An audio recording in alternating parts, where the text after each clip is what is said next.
बिस्मिल्लाहिर्रहमानिर्रहीम। सही बुखारी हदीस नंबर 350। हज़रत आयशा सिद्दीक़ा रज़ियल्लाहु ताला अन्हा ने फरमाया कि अल्लाह ताला ने पहले नमाज में 2-2 रकत फ़र्ज़ की थी, सफ़र में भी और इक़ामत की हालत में भी।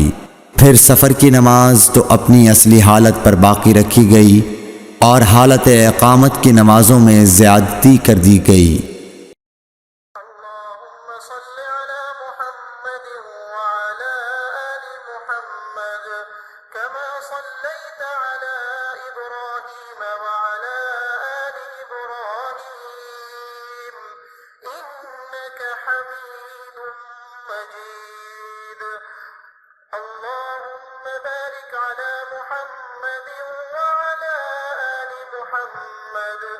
كما باركت على إبراهيم وعلى آل إبراهيم إنك حميد مجيد।